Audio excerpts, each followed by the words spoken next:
Y aquí está the #1 showman in the USA, La Sombra de Chicago. Let's get it on, yeah.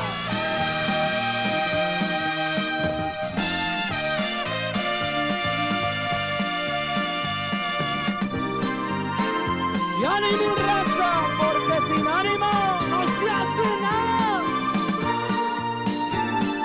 Siempre recordaré aquella noche cuando te conocí, me enamoré. Con tus curvas Coca-Cola me supiste enamorar, mi güerita chiquitín, no me vayas a dejar. La cumbia del sapito la vamos a gozar, la cumbia del sapito la vamos a bailar, la cumbia del sapito la vamos a gozar, la cumbia del sapito la vamos a bailar.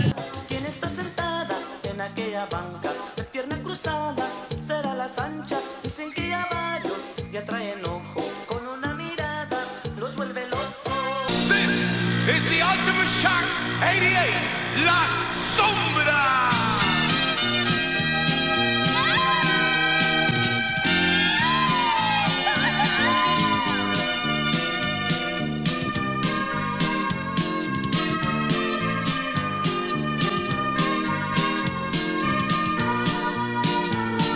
Siempre recordaré aquella noche cuando te conocí, me enamoré.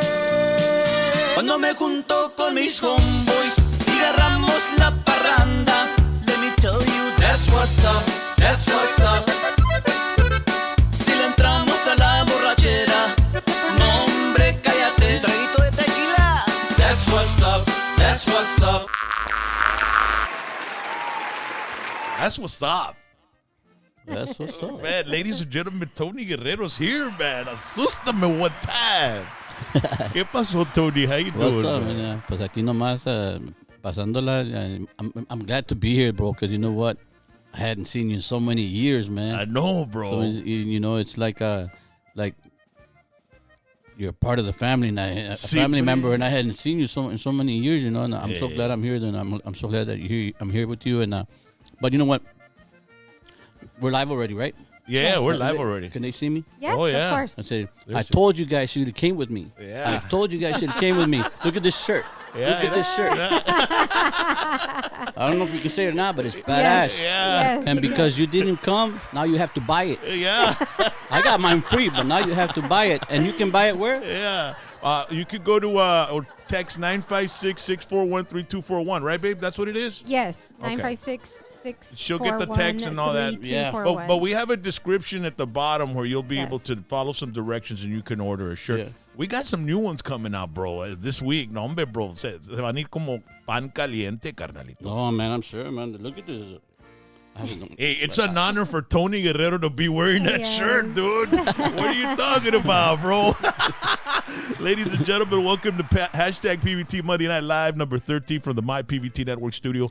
Brought to you by Dr. T's Primary Care for Men, IV vitamin infusion therapy, testosterone, COVID test, Sermorelin. They've got everything that you need to start feeling young again, okay? You'll start feeling, get your youth back. Get that quality of life instead of being tired all the time, not wanting to go out anywhere, not wanting to go check out the baile, you know, always wanting to be in bed by 8 o'clock p.m. and not getting any action done with your old lady. This is what you need to do. You need to call this number, 956-441-2188.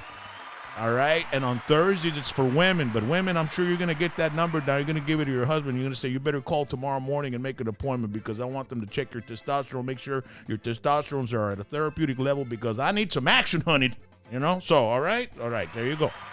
Also, want to thank the law office of Rene Flores, hashtag DWI expert. 956-316-1991. Texas is open. People are drinking, and some of you might be driving. And if you get pulled over and you get a DWI, this is the perfect person to represent you in a court of law for a DWI. That's why he's called the DWI expert. 956-316-1991. Rene A. Flores, one of the coolest dudes. Se parece al Buki. Y todos piensan que es el Buki, pero no es el Buki, es Rene A. Flores, and he'll be in court. And as soon as he gets into court, people are going to ask him for his autograph, thinking he's el Buki, but he's actually defending you from that DWI because he's a hashtag DWI expert. Órale. Make sure to like, subscribe, and share because we have Tony Guerrero La Sombra here with us, and we want the whole world to know about it. Do the thumbs up. We got our 32 thumbs up already. Wow, man, that's crazy. That's the fastest we've ever gotten 32 thumbs up, Tony. So tell all your friends, text it, get the link, share it. There's a share button on this video. You need to share it with all your social media, share it with everybody. We're about 120 yeah, but we're 120 subscribers shy of 17,000 subscribers. So you need to share this, and most of all, Tony Guerrero's here with us. We're going to talk history in a little bit, but we want to thank him for being here. And once again, like, subscribe, and share. That way people can know all about Tony Guerrero being here on hashtag PVT Macalitos, Texas. Ladies and gentlemen, the beauty, let me introduce the beauty of the show. The girls, what's going on, Rally? Baby doll, how's it going? I'm doing well. Thank you, Tony, for coming out, and welcome to our studios. Thank you for having me here. Thank you. And we've got Felicia also. What's going on? Hello. Very nice to meet you, Tony. Thank you for being Same here. So what's been going on, Tony? How's everybody going, bro? How's everybody doing, man? Pues todo, primeramente, gracias a Dios, todos, everybody's doing good, you know. I mean, there's always ups and downs, you know, in life, you know, pero gracias a Dios, andamos, well, besides the pandemic, you know, and all that holding everybody back, you know, other than that, you know, gracias a Dios, aquí andamos echándole ganas y that's what's up, you know. Ese es un wake-up call para muchos, ¿no? El pandemic y se acabó el trabajo para todos, compañías de producción y músicos y artistas. I mean, everything just came to an extreme halt, man. Man, I was so tempted to go. I wanted to go stand and work at the corner, but I don't have the body that I used to have before, you know. You know, I was so tempted, man. You know? Hey, we'll sing a song. We'll sing a song. By the way, if you have any questions for Tony Guerrero, we have Felicia. She'll be checking out the questions on the chat zone, and then we'll ask Tony. So, hey, Tony, I've always wondered, man, La Sombra de Tony Guerrero, what year did that band start, bro? Man, I say probably 1977. 1977, bro? Yes. La Sombra. And who came up with the name La Sombra, bro? Well, at the time, we've had a lot of family involved in the music, starting with my mom, you know, and then before La Sombra, before my brother Cruz, it was my sisters, Maria Luisa G. Ramirez and my sister Felipa, God rest her soul. Yes, Maria Luisa, who has written many gold and platinum songs for La Sombra. Big time, bro. You know? And they used to sing before La Sombra, before my brother. I say before my brother Cruz because my brother Cruz also was in the band also before La Sombra, que también era toda familia. Sí. But eran las hermanitas Guerrero. And then after Las Hermanitas Guerrero, it was my brother Cruz, and they used to have a band called La Conexión Latina. Well, first they were called Los Cinco Latinos con el órgano que canta. Wow, you know. Man. But then they went to La Conexión Latina, and then they used to practice at my house in our basement. You know, up there in the Midwest, all the houses have basements, and so I started messing with my brother Cruz's keyboard, you know, and then I learned it, and so long story short, my cousins wanted us to call because I was looking for a name. My cousins wanted us to call it La Sombra de la Conexión Latina. Well, that's a long name, bro. Yeah. so I brought it up to my mom, you know, man, I was only 10 years old, you know. I brought it up to my mom. I said, Mom, you know, Cousin Mingo wants us to call it La Sombra de la Conexión Latina. My mom says, Mijo, you're nobody's sombra. You're your own sombra. I said, you call it La Sombra, but not La Sombra de nobody. Oh, so, yeah. So, you know, I kept the name La Sombra from my mom, and just like that. And then when we decided to come to Texas, then I added, you know, La Sombra de Chicago. Wow, man. Hey, you know, I heard that you guys were from the Valley area. Were you all ever from, like, they would say, I don't know how true this is, but más antes decían que eran originally in La Villa, Texas. Was that you guys, or no? That was Frank Zuniga. Frank Zuniga, our manager. Yeah, he's from La Villa. Me personally, my brother Cruz, the older guys. Me and my brother Cruz are from Brownsville. Órale.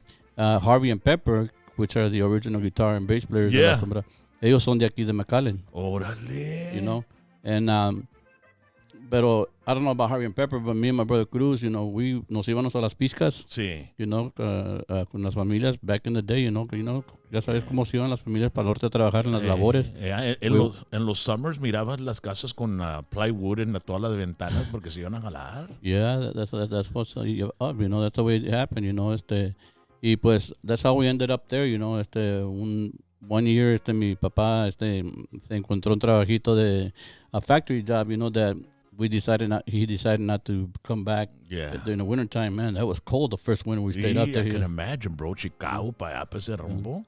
Yeah, so it was cold, you know. So we ended up staying over there, and that's how we got the name La Sombra, you know, and y así se quedó. And to this day, I mean, nos llaman the Windy City Boys, the Shy Town Boys, the kids from the Shy, you know, all kinds of names, you know. But it's La Sombra de Chicago. This was 77. How old were you in 77, bro? Bro, I'm too old now. No me acuerdo.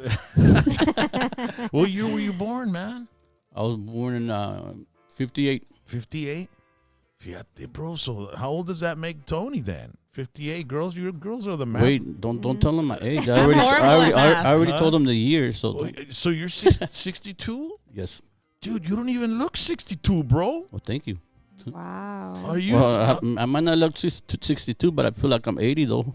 But dude, I never thought of you as being that you know, that much older than me. I always thought we were almost the same age, dude. I'm 55. See?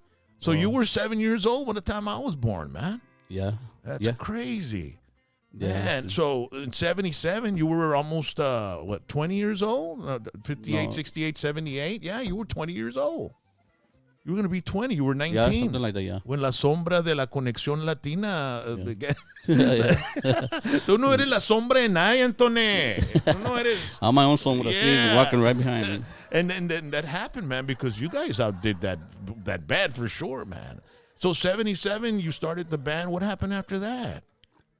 Well, we continue to perform locally through all the Midwest, you know, from Minnesota, Iowa to Michigan, Ohio, Chicago, you know, Wisconsin, Milwaukee, todo el Midwest trabajábamos, you know. ¿Y quién estaba haciendo todo el booking y todo para ustedes en 77 cuando comenzaron?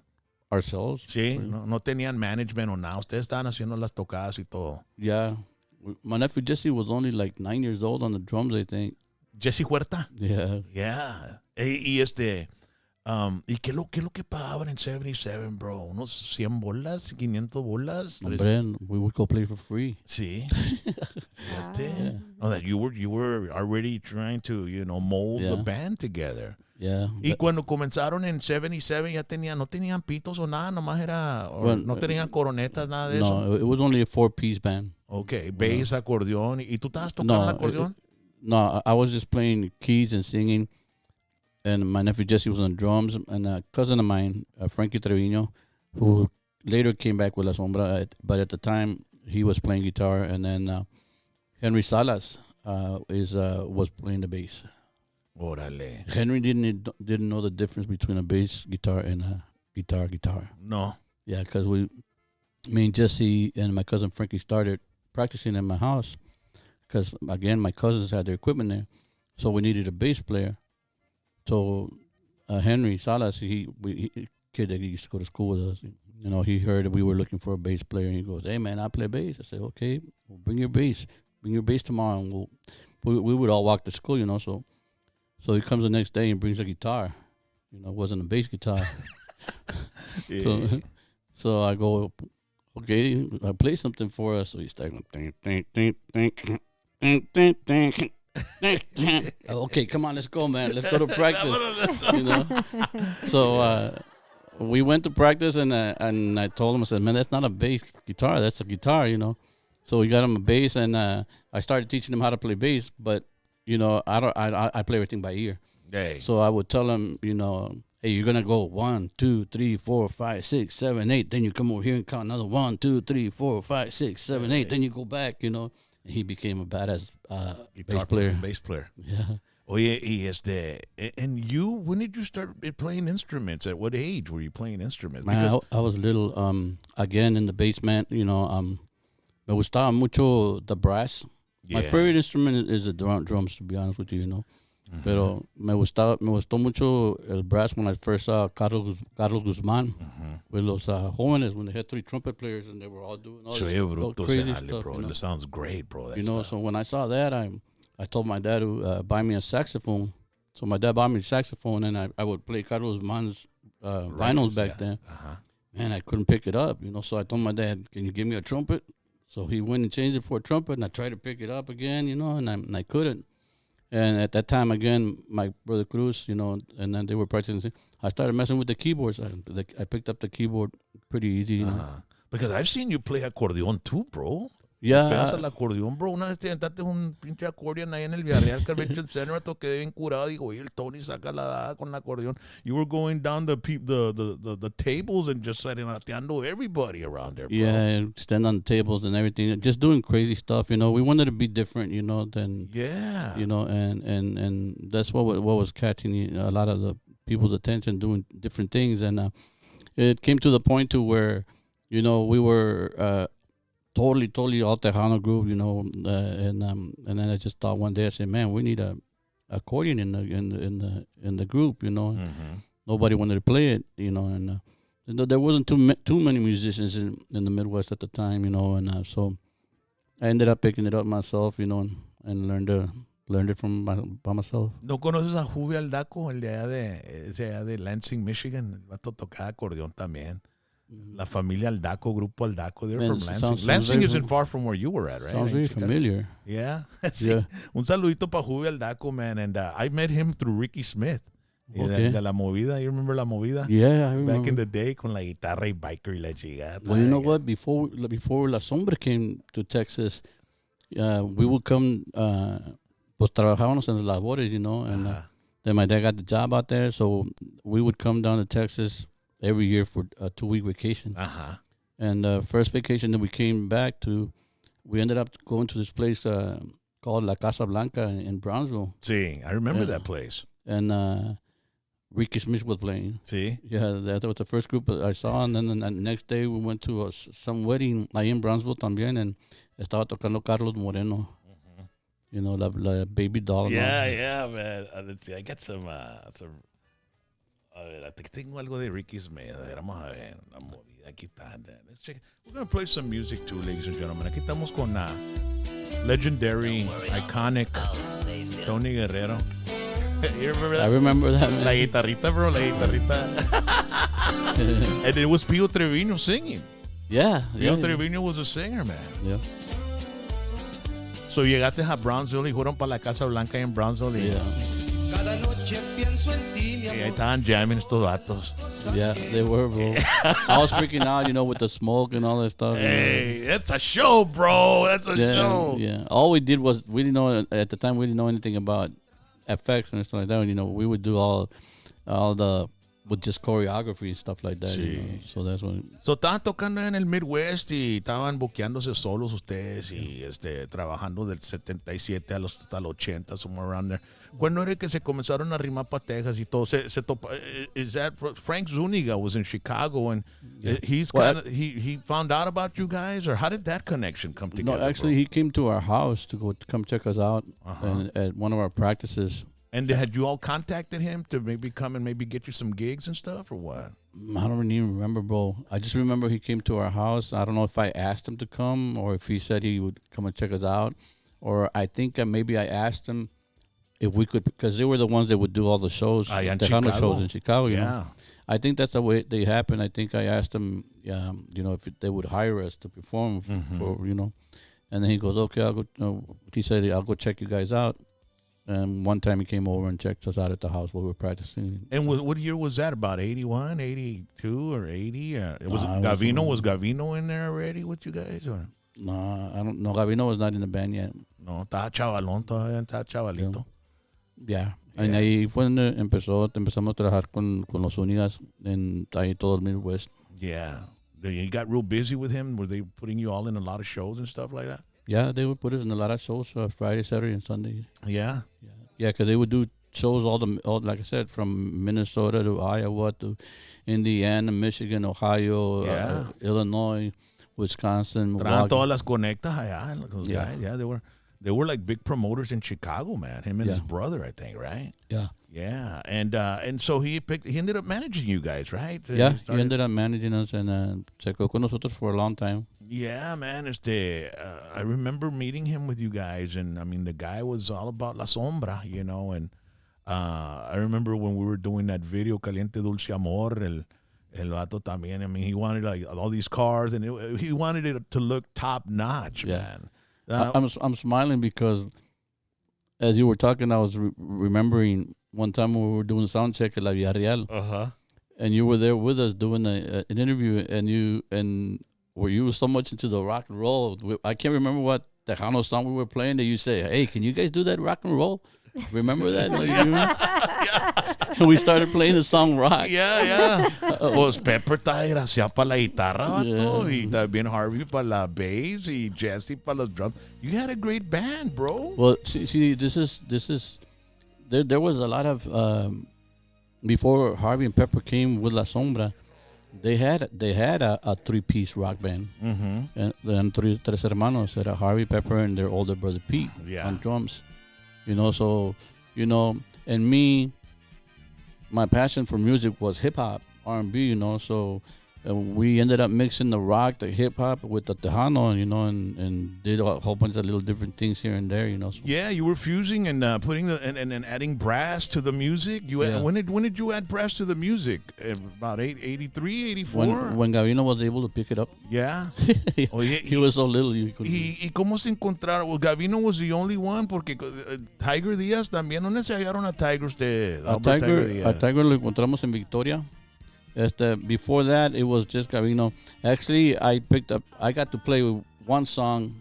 I got to play the trumpet on one song only, you know, for one show that we did. I wanted to play it so bad, and I told Gavino, let me play this song with you, bro.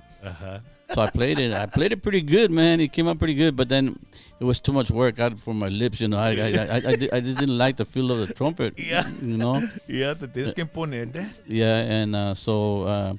we had this guy, un americano que se llama Corky.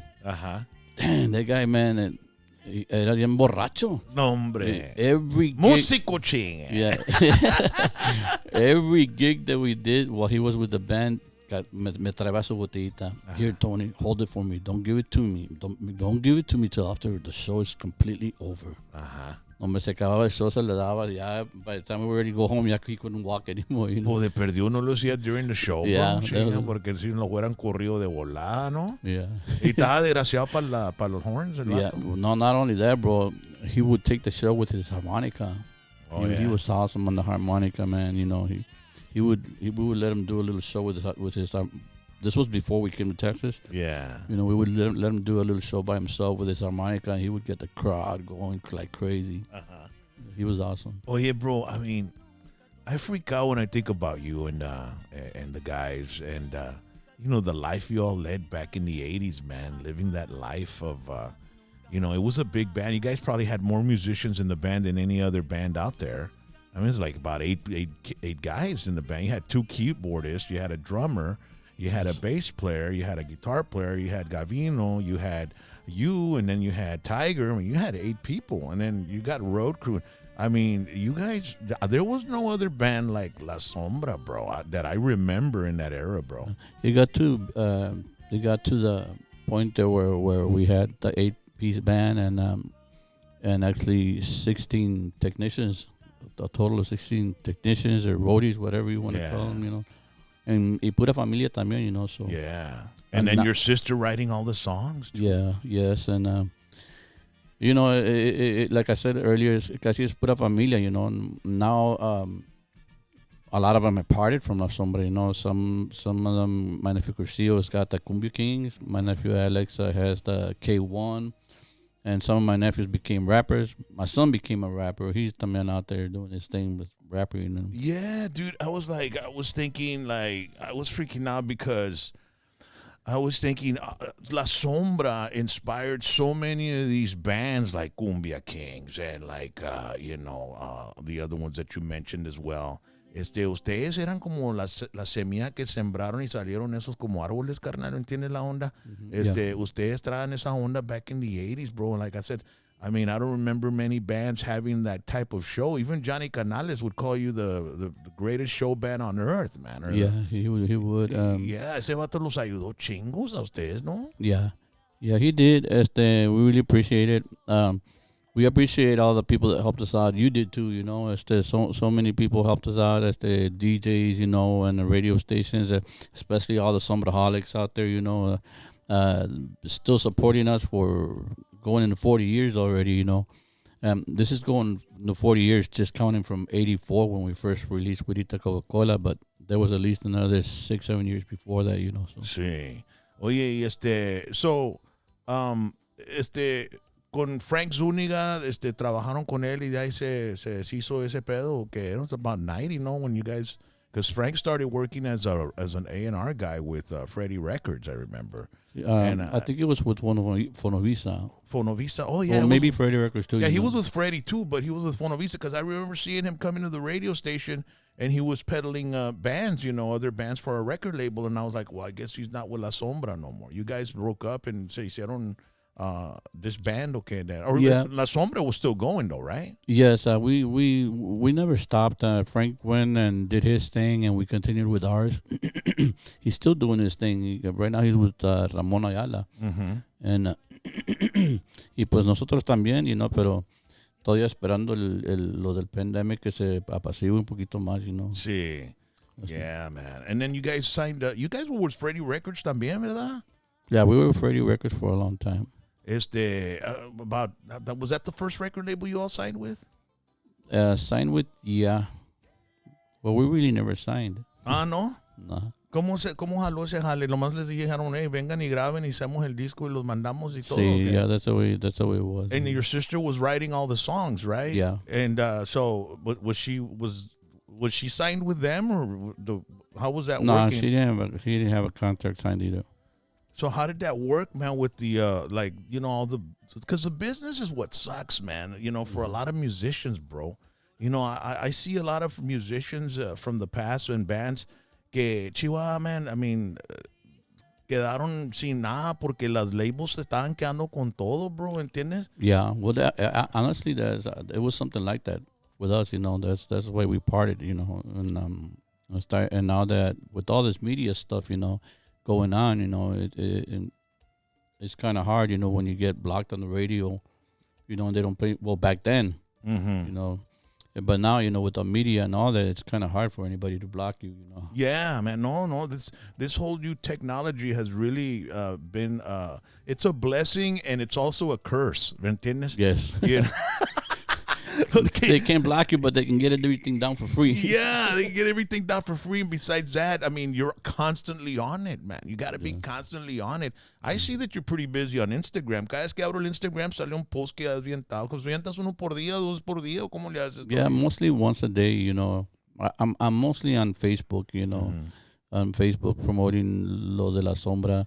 I just recently released the first single de la Sombra maybe about 3 or 4 weeks ago, que it's titled Un Hombre Normal, and I hadn't released anything since 3 years ago because since right before 2019, and I got real sick, so That's What's Up was the last recording that I released, and I hadn't released nothing until just like I said 3 weeks ago, and I'm getting ready to release some more stuff. How are you feeling right now, bro? ¿Cómo andas? ¿Andas bien? Are you a lot better? Are you feeling a lot better? ¿Cómo ando? Sí. Pues mira, te voy a decir lo que yo cuando hablaba con mi mamá, God rest her soul, you know, we would always kid around. I mean, I wouldn't go, no se pasaba un día sin que yo le llamara por teléfono when I was on the road. I was like mama's boy. Y pues, you know, nos levantábamos en la mañana or whatever, y nos decía, mami, ¿cómo andamos?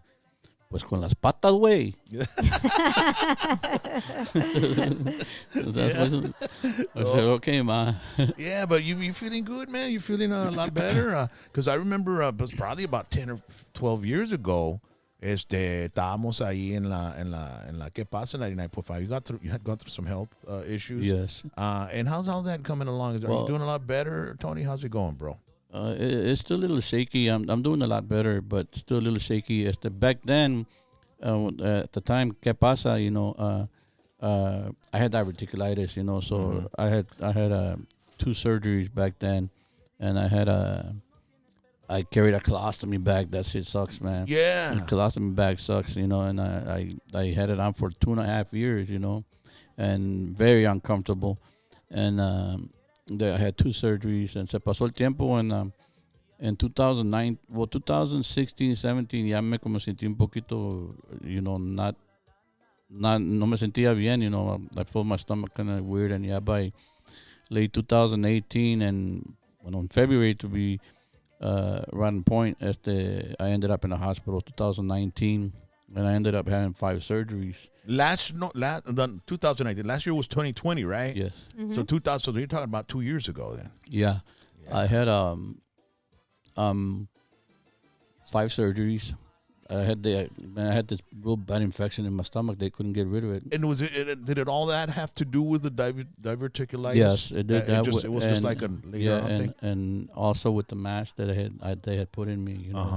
I had a recall on them, because they were all bad. Oh man. Yeah. So. ¿Y no pudiste sacarles una feria de ese jale del recall o nada, Tony? Pues en eso estamos. Órale, pues ojalá que Dios te bendiga y pues te ayude, ¿verdad? Because diverticulitis, bro, that stuff is common, bro.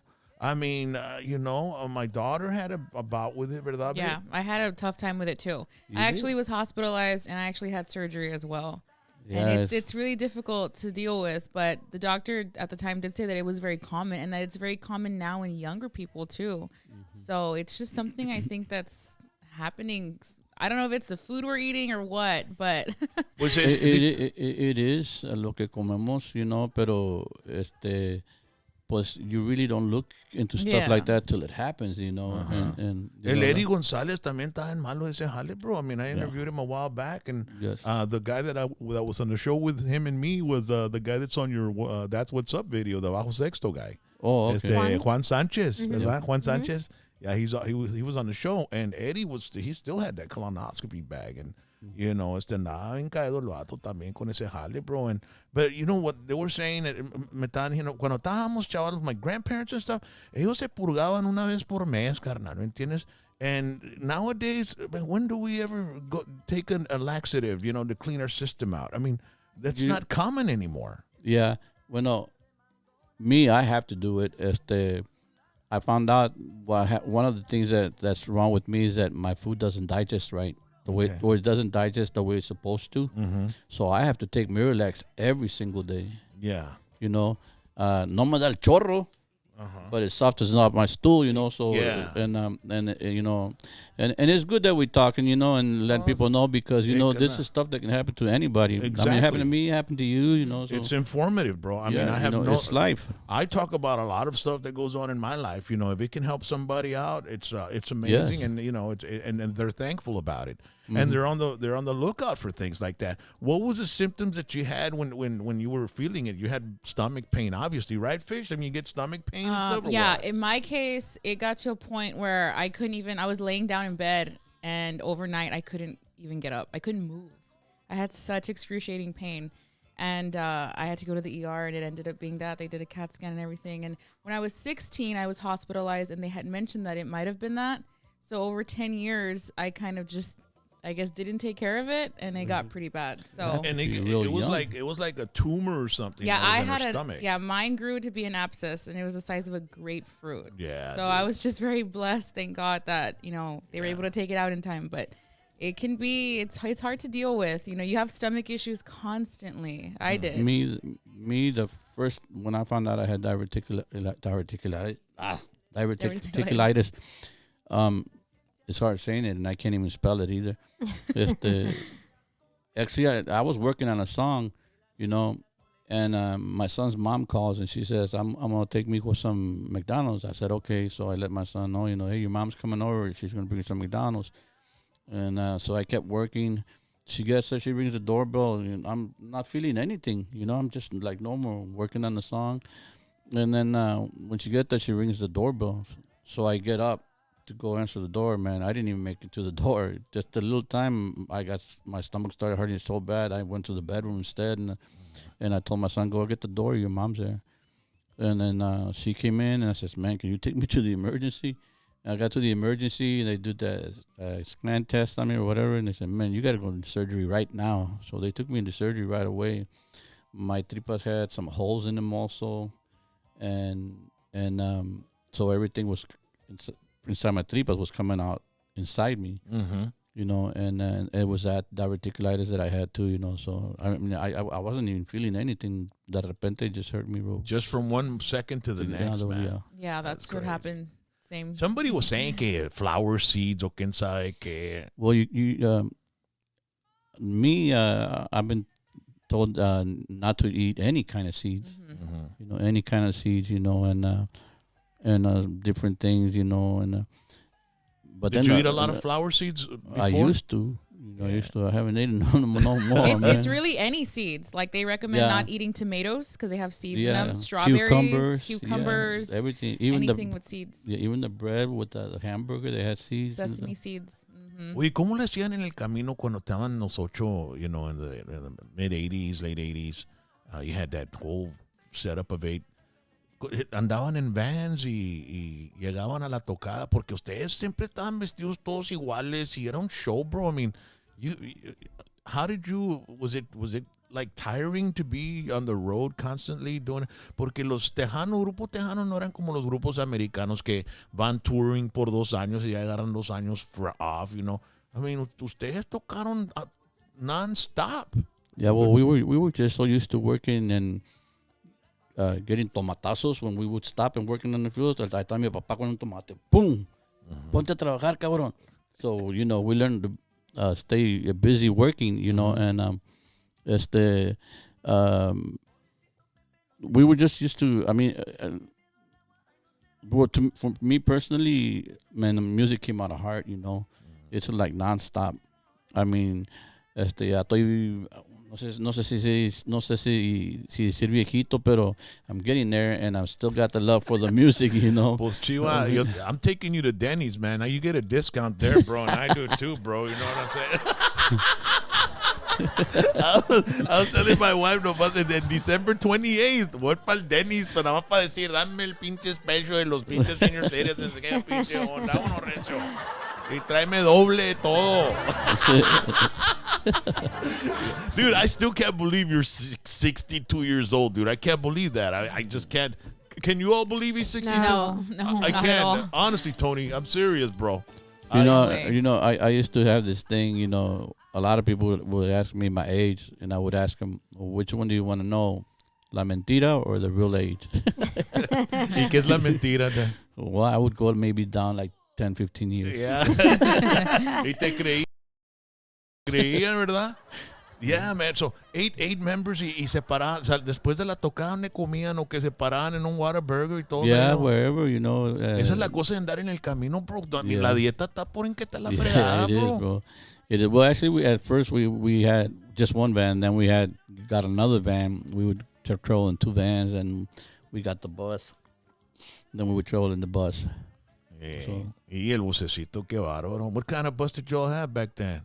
Man, I don't even remember. I know we totaled it in Mexico. I heard about that, bro. You guys were in a big accident in Intocable. Intocable was in an accident on one of the mountains allá en Monterrey, ¿verdad? Yes. And I remember when that happened, I said, you know what? La Sombra went through the same thing. What happened there, bro? All the brakes went out completely. All of them. Right. The emergency brakes, everything. Nothing worked. And we were going downhill and up the road. There was a curve, and this was on a mountain in Monterrey. Yes, and we were going down, you know, down the mountain, and there was a curve, and then after, if you would have gone straight, you go all the way down. I don't know how far, but there was some construction before the curve, and we were picking up speed, man. You know, it was like 9 o'clock in the morning. I was asleep, and I heard all the commotion, you know, and I heard the driver saying, "Hold on, we're gonna crash." So all I got a chance to do was turn around and yell at everybody, but everybody was asleep. it says hold on, and boom, he drove the bus into one of the into the wall of the mountain que estaba ahí, and one of those dumpsters, truck dumpsters that was there with the construction. That a was dump truck, one of those dump trucks. Yeah, that was the only way you could stop. Jesus Christ. And it's crazy because I believe in God a lot. I mean, quedó the wall, the outside wall of the bus against the wall of the mountain, and there was a shrine of the Virgen there with velitas prendidas and everything. Nothing happened to her. Where somebody had probably died before, right? That's what they do. Something like that. It was like a little shrine for somebody that probably died in that area. Yeah. Man, that is crazy. So what happened after you guys were wrecked there? What happened? I mean, was anybody hurt? Or? Yeah, I didn't get hurt at all, and I was right there in the front, but a lot of the family got hurt. They thought my brother Cruz was dead. They went and covered him up, completely. He got all mad. He said, "Oh, no estoy muerto." Wow. But then, and my nephew Jesse, man, he had a bump on the back of his head the size of a grapefruit. I mean, everybody got messed up, And then what, the ambulance showed up later and y'all ended up in the hospital? I mean, how long did it take for the ambulance to get up on that mountain to help you out? Man, I don't remember, but I know they took us to a hospital there in Saltillo, and then they flew us to Corpus. Orale. So it was in Saltillo then. It wasn't in Monterrey or no, it was Saltillo. I think it's like hay pura montaña para allá, ¿verdad? Sí, and I it's like we're getting right. It's real close to Monterrey. You guys were doing really good in Mexico, ¿verdad? Yes, we still are. See? Yes. The last time we went to Mexico was January, the month before I got sick, and man, it was awesome. We did 2 shows in January while we were out there. And Chingo de gente, bro. Yeah, and people singing the songs like crazy too. The energy just came back to you, man. Bro. Yeah, we hadn't been there in years, and it was awesome, bro. Wow, man. Did you all get that on video or anything like that, man? Yeah. I mean, it's on probably have to find it, on YouTube? I went live with my phone, So. Orale. And was that on live on Instagram? We couldn't sing the song because the crowd wouldn't let us sing. Yeah. It was pretty good. It was pretty awesome. Wow, man. I want to see that, bro. Y tu hermana María Luisa G. Ramírez, amazing songwriter. Todas las rolas que escribió les quedó perfect a ustedes, bro. Yeah, she's an awesome songwriter, and she's still here. She's still kicking, And is she older than you or younger than you? No, she's the oldest one in the family. Orale. She's 82 years old. What? She's 82 years old. Are you kidding me, bro? Really, dude? Yeah, and she can still sing too. Wow, man, that's a blessing, dude. Yes. And what an amazing list of songs, a resume of songwriting that she's done for you guys. Yeah. Man. Yeah, she wrote a lot of them, man, starting with the very first one, Mi Burrita Coca-Cola. Yeah. Let me hear that song. Aquí debe estar. Esta es la una que me gusta a mí, la de... Esta está bruta, bro. I've been singing this one all day. Nothing against Gavino, pero la voz tuya es la que me gusta más a mí, Tony. I don't know why. 88. El grito. Ese es Gavino, ¿verdad? No, es Jesse. Es Jesse. Órale. Y César Mojica está con ustedes. También, yeah. ¿Qué se hizo de César, bro? Actually, estaba con más un rato, me acuerdo. What? I don't remember that. I know he was here in Texas about a year ago. He came down here for a little bit. He was staying with me, and then he went back home. And as far as I know, he's back in Chicago right now. Sí. Y Pepper y Harvey, ¿dónde están? Pepper y Harvey están en Corpus. Sí. Yeah, they're in Corpus. Ahí viviste tú un ratito. Me recuerdo fuimos con puro tejano los 90s para allá. Yeah. Íbamos a grabar un programa con ustedes ahí en Johnny Land y se iban a presentar y nos llevaste para tu casa. Yeah, y ahí estuvimos en la casa de tu jefa y tenías ahí es una brick home que tenía. It was in like in a neighborhood with brick homes and yes. And I remember your house stood out because it had La Virgen in the front yard. I was like, man, this is the Sombra right here. That was on mine, raza, man, big time, man. Yeah. Yeah, y que tuvieron en Corpito un rato, ¿verdad? Yeah, we were there. Actually, almost everybody's still there. My brother Cruz is there. Harvey and Pepper are there. Gavino and Jesse, they're up in Dallas, in Grand Prairie. Gavino se casó con la girl de Inocencia, ¿verdad? Yeah, Regina. They got kids and everything. Yeah, they got 3 kids and they all graduated from college already. ¡Órale! Yeah. ¿Ya es abuelito Gavino? No. Not yet. Not yet. ¿Tú? Pero le dijeron que iba a pagar todas las que debe. Sí. Yeah. Y what about you? ¿Eres grandpa tú ya o no? No. Todavía no, tampoco. I only have one son. Sí. You know, so Y todavía no te quiere dar un... How old is your son? he's 24. 24 years old. Órale, pues. So you didn't have any kids while you were on the road back with La Sombra back then, man? No. So your son was born in, 96? 96? Yeah, you were already, kind of like the Tejano. That was like right in the middle of the Tejano explosion in the 90s with the labels. Now, after Freddie Records los levantó una de las labels esas como CBS or EMI or any of those labels pick you guys First, up? we went to Fonovisa and we did 6 records with them. And then from Fonovisa, I went to Capital EMI. Mm-hmm. Y cuando estaban en Fonovisa es cuando estaba Zúñiga con ustedes todavía. Ya, todavía. Y entonces, pues ahí se quedó ellos con ellos y ustedes se fueron para otro rumbo, ¿verdad? Yes. Yeah. Man, I haven't seen Frank in a long time, man. He still looks the same, bro. ¿Sí? Yeah. ¿Y dónde está en Corpus? I think he dyes his hair. Pues sí, well, I dyed the few hairs I got left too, bro. Yeah, bro. Because he's older than all of us, bro. Yeah, he could be our grandpa, man, bro. And Frank, No, Frank. I think he is a grandpa. His kids have kids. Yeah. I just talked to him maybe... I even remember the date. It was March 9th when I talked to him because we were filming Christopher's video when he called me. Yeah. Everything cool with you and him? And He called me asking me for DJ Kane's phone number. Okay. Yeah. Well, everything's cool with you and him, and because I mean, the industry's tough, man. It breaks a lot of friends. Yes, it does. It breaks up a lot of friends and even family, dude. I mean, I've seen families like not talk to each other due to the industry. It's the money, bro. Yeah, but I mean, money, and it happens, not only us, but everybody, And, yeah, man. Sometimes there's a lot of things going on in the music industry, and I've seen a lot of friends that were friends of mine together, and then they're no longer friends, or they're no longer, on speaking terms and stuff like that. And I always think, man, we did so much together, back in the day. I mean, and I think sometimes like without each other, things wouldn't have happened, Maybe it would have been better, maybe not. But what happened while it was a unit and while people were together is a blessing in itself, man. Even though some money got in the way back in the day, because in the 90s, man, there was money flying everywhere, dude. Yeah, those labels. What kind of deal did you have with Fonovisa? Was it better than with Freddie? Well, Freddie weren't even saying with Freddie, right? Ese es mi pitbull, carnal.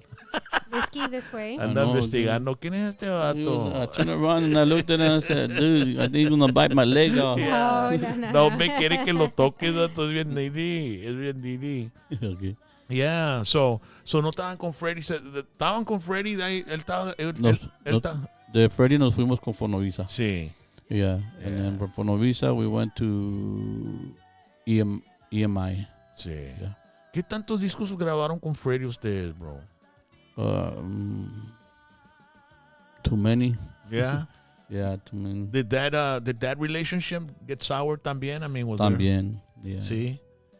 Man, bro, that's a sad, bro. Okay, it has to be that way, man. I mean, there was enough to go around for everybody back then. There was, bro. There was no need to be, I mean, I don't know what happened or anything like that, but I mean, I've been in the business long enough to know how it works and how some people end up getting, hurt with it and stuff like that. Because your sister was writing all the songs, so obviously she had to be getting the royalties for all these great songs that you guys were getting constant airplay on the radio for, right? Yeah. Or was supposed to. And she never did? Well, some of it. Some of it? Yeah. Did you all have to go through court and legal stuff and all that? Yeah, we went to court. And how did it go for you? Did it go okay? Yeah, I won the case. Oh, see? Both of them, because I won the case, that I filed against them. Then they turned around and filed a lawsuit against me, and I won that one too. But fair is fair, bro, right? Yeah. I mean, fairness has to win. Even sometimes when we sign there's sometimes that, you sign stuff and you're just like, the artist just cares about performing. Yeah. And we put our trust in people to be honest and take care of us, and we're going to play and perform the best of our abilities. But just take care of us, dude. You know what I mean? Yeah, for real, man. Just take care of us, bro. But see, there was no contract. That's why. And why wasn't there a contract, man? There was. I mean, we were all doing it by heart, man. You know? Just like you were saying, us músicos, we just want to. A gentleman's handshake, man. Pero, man, pues es que estaban chavalos también y teníamos confianza en gente, bro. You know what I mean?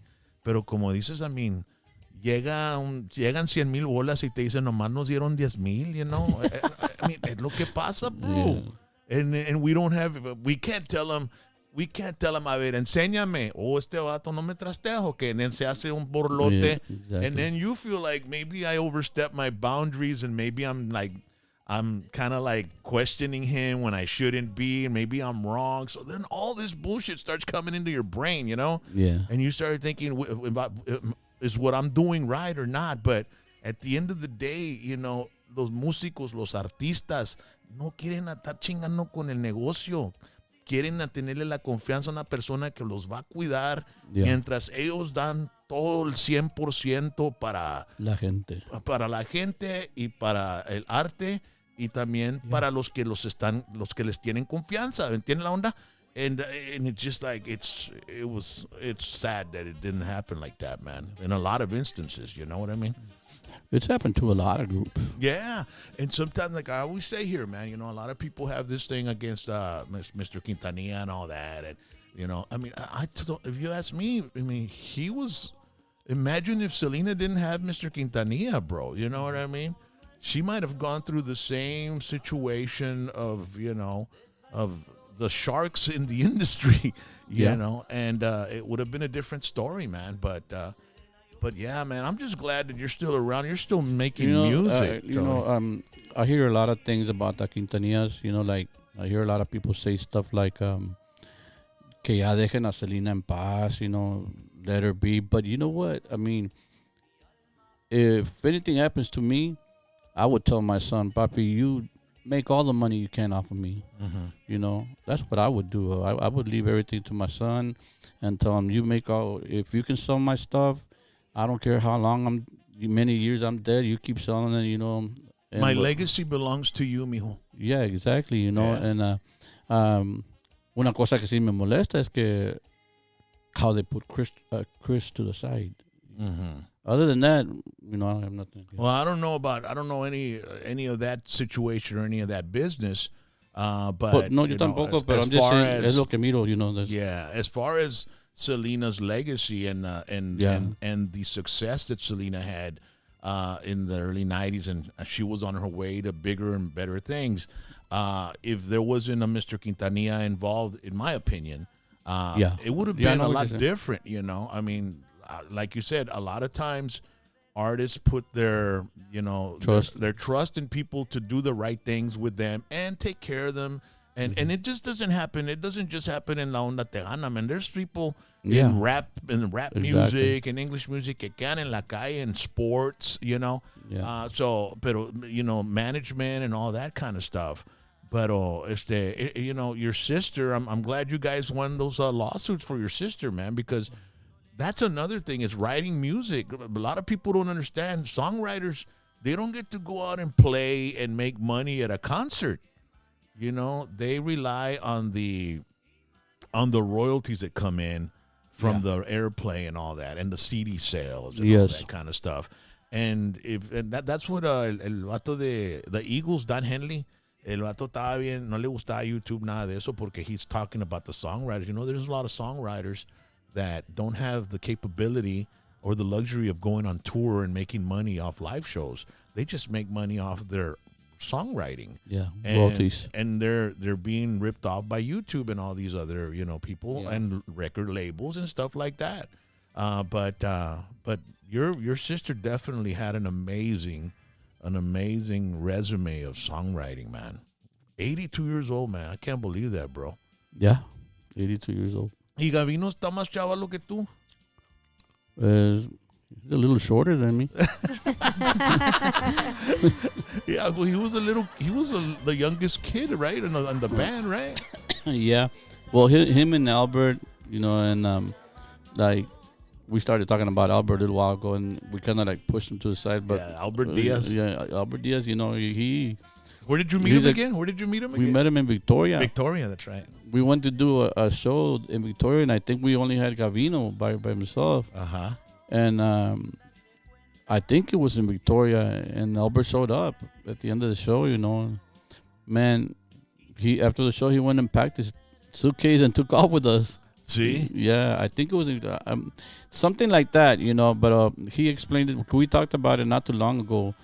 I don't know if I should say anything about this, but I talked to a few of the original members. I'm trying to get them together, and Albert's one of them.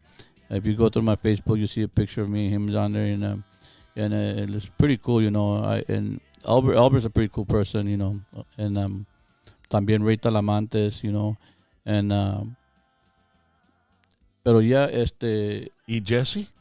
Jesse, no, hombre, he's my nephew, pero no. El Jesse que él no quiere o que Es el payaso de. I mean, we never had a day or a night that was sad or depressing, because Jesse would always bring us up. He was always the life of the party, bro. Yeah, he's always talking a lot of crap, man, about everybody. Yeah. So Jesse, entonces, y el bass player que tienes de la greña larga, ¿cómo se llama el chavalo ese? Oh, Bobby Rios. Yeah. He's been with you a long time, bro. Yeah, actually, he's been with me since Harvey left. And in the 90s, no? 95, because I saw him on Aquí Rogelio with you. Because Aquí Rogelio, his son, has a channel. Remember that show, Aquí Rogelio? It was like a local show here, and it was Rogelio Boteo Rios. It was every Sunday. With that KGB. Yeah, so it was on KGBT, the television. I remember him. And there's he passed away. Yeah, he passed away, and you know what? He had something with his stomach, and they took him in to do an operation. Didn't make it, bro.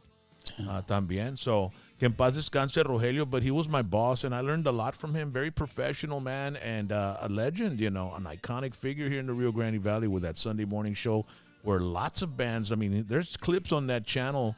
It's called Aquí Rogelio Archivos, and, they post the son, like once a week, maybe every 2 weeks, he puts a video from back in the day because he's got all the archives. He put a video from like 75 with Aquí Rogelio y los Tigres del Norte in his little program, bro. And then the other day, La Sombra pops up, and I check it out, and it's you, and it's the kid with long hair. What's his name again? Bobby. And then you had some other guys that I didn't recognize in the band, pero man, la rola comenzaba como slow. I forgot the name of the song, but I don't think we put it in that little intro at the beginning. Pero yeah, this is like 1998, something like that, 97, 96, and he was still with you, man. He's on that That's What's Up video, right? Yeah, he's still with me, and actually he's still with us now. And yeah, he ever since Harvey left, he's been with me like almost 24 years, Hey. So he's been there a while. Órale. Y que so todo está bien, entonces, bro. Everything's good. You're moving forward. You might get a little reunion going with Tiger and Gavino and them, and do a couple of shows. Okay, están listos. We're getting the band back together, guys. Like I said, I've talked to a couple of them, and they're down. I just gotta go meet up with the other guys. ¿Qué dice el Gavino, bro? I haven't seen him in years, bro. Years. ¿Qué dice? He's doing good. I mean, he lives up there in the Dallas-Fort Worth area. He got 3 daughters, hardworking man. He really doesn't like to go on the road, because he likes to spend his time with his family. What's he working as? What does he do up there? Shit, I don't know, bro. No? Wasn't he in construction or something like that for a while, or back in the? I'm talking 30 years ago, probably. Yeah. Well, that's what I thought he was doing too, but I don't think he's doing that. Cesar and him were with Inocencia, right? No. Yes. The sister. I mean, his wife. Yes. Gina, right? Yeah. And Cesar were in Inocencia. I remember Andy Diaz was a drummer for that band. And then there was another girl that was on there. I think she was Gina's sister. Yeah, Devet. How are they doing, man? Are they doing okay? Last time I saw them, they were doing good. They were doing great.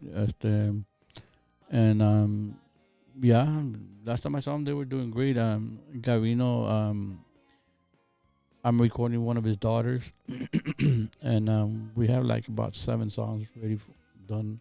Just gotta mix them up. ¿Y estás grabando? ¿Dónde estás grabando? ¿En la casa o tienen otro estudio? Or? No, man. I always tell myself, from what I've learned, I mean, if you hear the sound on Christopher's 2 new singles, the new song that I just released.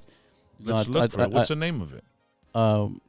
Christopher's song is one of them is Dulce Damita. Dulce Damita. I always tell myself, you don't need $1 million studio to make $1 million record. You know, if you got the right person running it, you know, it's gonna sound good. If you got $1 million studio, you don't have the right person running it. That's homemade right there. Who's on accordion? Christopher. Sí. Yeah. Soy de aquellas, ¿no? He's doing accordion and he does the vocal. This is his very, very first recording.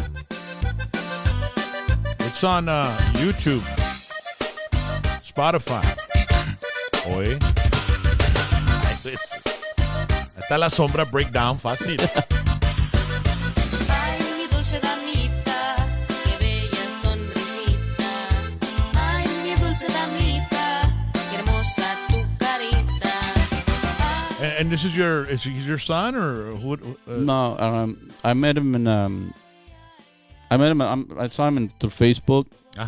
And when Jaime did what do you call it? An event for him, he was looking for new musicians. I don't know if you remember that. Que le robaron todo. Yeah, Jaime de Anda. Yeah, well, I went to support Jaime, you know, there in San Antonio when he did that, and Chris went to support him too. I had already seen Chris doing a lot of shows here and there, you know, with different bands, you know, Tavin Chiquillo. And that's where we met, you know, at Jaime's show. How old is this kid, man? He's only 14. 14 years old? Yeah. Y toca la acordeón ahí. Sí. ¿Y lo grabaste ahí en la casa? Yeah. Hijo de su- I did all the mix and mastering and everything. Los tantos años que tienes en la música, would you spend a lot of time in the studio being part of the mix and all that Yes. back in the day? In each song. Hey, you know what? Everybody watching right now, what do you think is the greatest Sombra song ever? I mean, they've got so many. Do we have any questions, Fish? We do. What we are have they? quite a few questions. Órale, let's So JJ Lopez is asking, who in Tejano was your biggest influence? My mom. Your mom. Órale. Gabriel Solis also asked your favorite Sombra song. It would have to be a Sancho. El Sancho. Yeah, that was a big hit for you No, guys. I'd rather say La Sancha. La Sancha. Sancha. You got two, right? El Sancho and Yeah. La Sancha. Yeah. Yeah, so... And then we have Fred Hernandez. He asked, are you playing now and we be playing in the Valley someday, soon? God willing, hopefully soon, con el favor de Dios. I mean, we've been holding back a little bit por todo lo del pandemic, you know, pero, I mean, people are taking a lot of chances, you know, so we might just take a little chance ourselves too, you know. Well, we played up in Bandera a couple of weeks ago, man. Like 7,000 people out there, bro. Estaba hasta el tronco, bro. La raza estaban poreando. Le dolía madre, Dad. Yeah, you know, crazy. They're out there, man. And you had anybody in your family had to deal with COVID or anything like that? Yeah, I lost a brother-in-law to it. See? And actually my sister Maria that writes the songs for us, she beat it twice. Really? Wow. Yeah. Man. Yeah. And so, Patino no te pegó nada, nobody around? I mean, no me pegó. Actually, I got the second vaccine on the way over here. Remember I told you I was in Kingsville? Yeah. In Kingsville, that's why I stopped in Kingsville to get the second one. So you're in the Moderna. Es el Moderna, ¿verdad? That one has the 2 shots. The other one, Moderna. The Pfizer too has a 2 shot. Pfizer has 2 shots. Pfizer and Moderna both have 2. Yeah, dicen que con la second one te da side effects, Tony. Pues a mí no me ha dado nada. Apenas te la ponieron, Dad. Well, the first one tampoco no me pasó nada. Bueno, la first one no dicen que no pega nada, ¿verdad? Pero la second one es donde te comienzas a chill y todo, quién sabe qué. Well, just have a cheeseburger ready for me, something here. In case anything happens, ya sabes, dame el cheeseburger. Bro. Double cheese, double meat, cuando se me quita todo, Dad. Yeah, man. We also have a few more questions I want to ask them. Go for it. Chachi asked, do you have any Johnny Canales memories and who came up with all of the dance moves? The dance moves were practically all Gavino and my nephew Alex, Pretty Boy. And they would do all the choreography stuff. And what was the other question? Oh, have you had any specific memory of Johnny Canales when you were on there? That was maybe your favorite. A Johnny Canales story, bro. Johnny Canales story. He still has a show, man. Yeah, we did it last year. About a year ago, we did a show. See? Maybe lesser than that. I like the one where you guys are in SeaWorld, man. That one, yeah. Bro. Yeah. There's so many memories with Johnny Canales, you know. It's kind of hard to say. I love them all, you know. There was so many to think of. Yeah, there's so many. Joey Hinojosa wants to know where he can get a cap like yours. It's the only one there is out there right now. That's I did 3 interviews last week, and all 3 of them wanted it, but it's the only one I have. So like. I said, man, I'm gonna text him que traiga unas shirts para comprarle las shirts y las caps y todo, pero ya eran como las 3. Dije, no me estar aquí en rumbos y tú eras en la casa. You have any merchandise? I remember you telling me, but I have a little bit, you know. But if you would have reminded me, I would have brought some. I remember you told me from the beginning, pero se me fue la onda hoy because, we were setting up an interview for Christopher at the radio station today. An interview that he had today at 2:00, and then I had a doctor's appointment at 9:00 in the morning, and then I had to be in Kingsville to make sure. When I went for the first shot, I waited like about 3 hours. Mm-hmm. So I thought I was gonna wait in Kingsville another 3 or 4 hours too. But man, in 30 minutes I was already out of there. Yeah. You know, so it was kind of like a busy day. In the morning, I was in a hurry, you know, trying to pack some stuff up, you know, and because I'm supposed to meet a friend of mine in South Padre, and so se me fue la onda todo, you know, this morning when I was doing. Es lo que pasa cuando tienes 62, carnal. Hey, bro, yo tengo 54 y se me va la onda a mí, carnal. I have my backup memory allá across the table allá. Hey, she's the one that reminds me. You don't have anybody to remind you about stuff, Tony, o sí? No, bro. No tiene nadie que te diga, Tony, remember you got to do this and you got to do that. No just myself, but I forget to do it sometimes. Yeah. Oye, ¿estás viviendo en San Antonio ahorita, carnal? Actually, that's another reason that, you know, that I forget, man. I just moved back to San Antonio these past 4 or 5 days. Oh, yeah. Know, so I was. ¿Estabas en Corpus? I was in Bernie. Oh, está bonito allí. Yeah, me gustó mucho Bernie. But ¿qué pasó hoy que te moviste de Bernie? Y dijeron, man, this boy's he's making too much noise over here. Remember they kicked me out, man, because my music was too loud. And, yeah, pinche poriazo todos los weekends, every night, amaneciendo y la chingada, ¿no, carnal? Yeah. So Bernie, ahí estaba el vato que estaba con la 107, la Tejano 107 FM. Ahí estaba vendiendo Harleys en la Bernie. Ahí en la Bernie, right off the expressway, yeah. Who's that? Johnny Ramirez. Oh. Ahí está el vato, Simón. So how long were you living in Bernie, man? I lived there for maybe a year, 2 years. Sí. Y antes de ahí, ¿dónde estabas? En San Antonio. En San Antonio. So, estabas en San Antonio, te fuiste para Bernie. Now back to San Antonio. ¿Y por qué te andabas moviendo? ¿Qué onda? ¿O qué? You know, you move in with somebody that will work out, so you move back. Órale, carnal, órale. You Simón, yeah. Y pues Bernie estaba bonito para allá un rato, ¿verdad? Sí. Yeah. I love that place. I like going over there and riding my motorcycle in those areas. Está bonito para allá, carnal. Yeah, it is. It is. I liked it. It's quiet. Not too fast, no nothing, pero sí me gustaba mucho. Oye, estás viviendo en San Anto ahora. Just moved back and you're... Yeah, just a few days ago I moved back. ¿Tienes un apartment ahí, una casa o qué onda? Me metí ahí con Christopher. ¿Con Christopher? Sí. El chavalito que está tocando. Sí. Órale. Para que no anduviera yendo para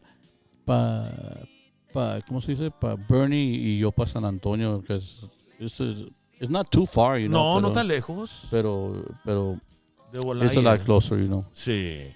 Órale. Tony, man, I appreciate you coming down, man. Any more questions, babe? Yes, we do. So Vic no sabe fallar. That's his username. He wanted to know, how many instruments do you play? Who wants to know? The username Vic no sabe fallar. That's his username. That's his name on the chat. Yeah, zone, and man. the chat name. Yeah. Well, I play keyboards. I play accordion. I haven't played the accordion in a while. I can play a little bit of drums, a little bit of bass. Like on all the latest de la Sombra and the Christopher, I play all the instruments, but I play them on a keyboard. Mm-hmm. So, and then I do all the mixing, mastering myself, or the editing, And since we're talking about this right now, because some musicians say, that La Sombra doesn't record live anymore, because I do my music on a keyboard. Mm-hmm.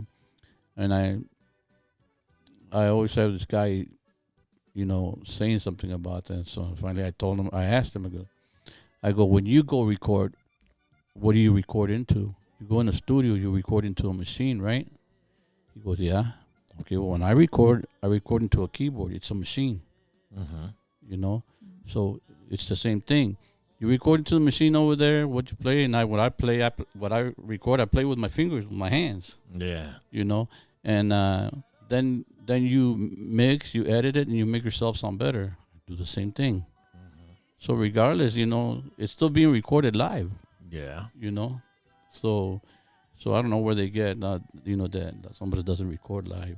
What's your favorite memory of La Sombra, bro? Like back in the day, what's like your most fond memory? I mean, we know the worst memory is probably that bus crash. Yeah, I mean that had to be traumatic for you guys, man. I mean that shook you guys pretty big, no? Yeah. And then being flown to Corpus Christi after the accident, and fortunately, my nephew Jesse was so out of it, bro.